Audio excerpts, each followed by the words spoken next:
All right, so we finished actually separating out a lot of the half dollars.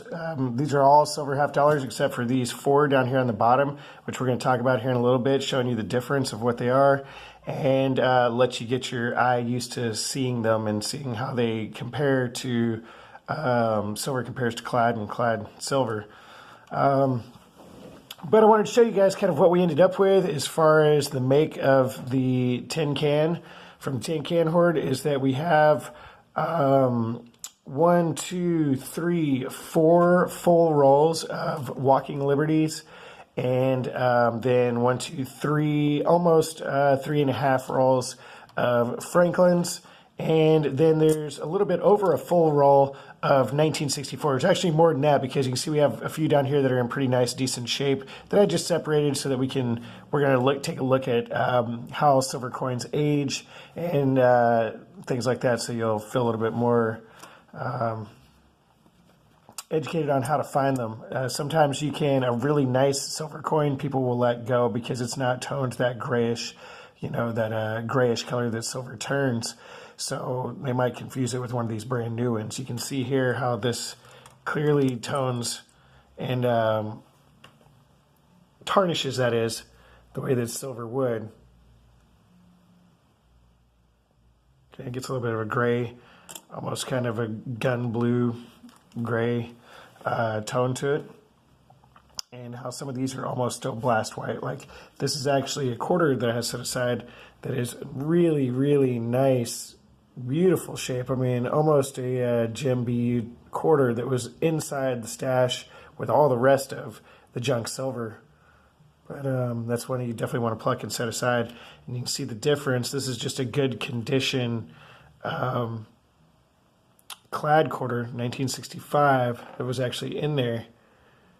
And you can see how they're kind of close together, but how this is more of a blast white color than how the clad is aged.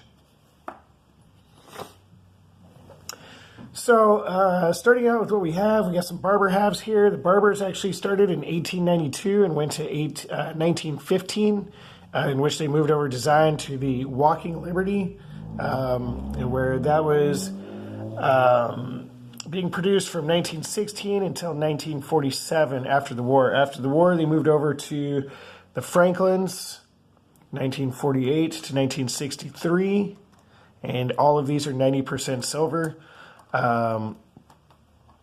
They will sell for a little bit more because of the coin, the fact that they are coins, that they hold a little bit extra value. Say that a straight melt value for what this is. I think that these might actually end up being like close to half an ounce of a silver, and so being that silver's at like see, what is it? If it's 90%, or I believe it might be somewhere around like 0.45 of an ounce, somewhere close to half an ounce. And so silver right now is about $15 an ounce. And these guys could actually be selling for upwards of $10, probably $10 minimum. Some of these right here, $11 to $15, just depending on the dates and the quality of the coin, just because they're basically all considered junk silver, but they're going to sell for a little bit more over, so than just straight silver bullion price. So we've got then, 1964 was the year of the 90% silver, and Kennedy continued on. It was just the beginning. He only had 1 year at 90% silver. And then from 65 until 69, which we don't have here, this is 68. That's pretty tarnished, pretty nasty. It's gotten pretty dirty. They were 40% silver. So it moved down in value. These coins are anywhere between like $3.88 and $4, about at this point in time, I believe, in straight silver bullion price. Now,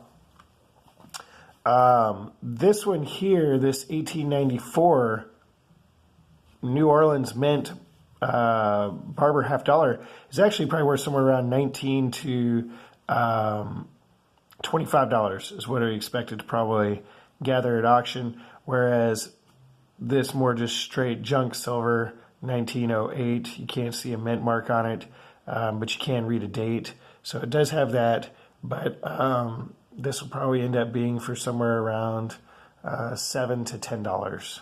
the actual junk silver value out of it is about $8 right now on eBay. I think the spot price, somewhere around there. We're just guessing, taking guesstimates, and it fluctuates every day. It's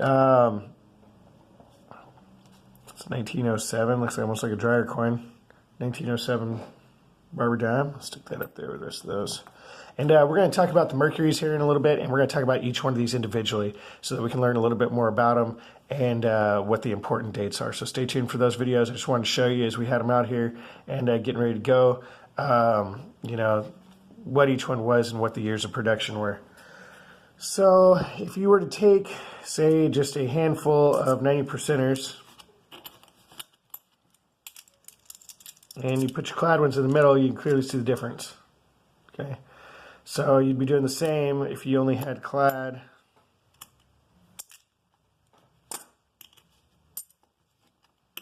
Looking for the opposite, which is mostly how you're hunting in coin rolls. And you're finding the one bright one. See there. Let's take a look at the difference in that and a 40%er. You can see there's a slight bit of clad rim. It's 40% silver, and the rest is clad.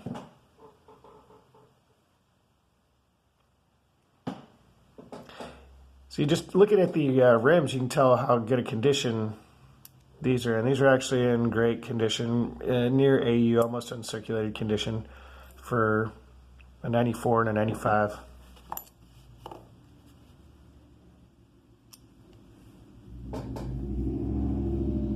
So we'll put that sucker back over there. This one back in here. And these guys down here.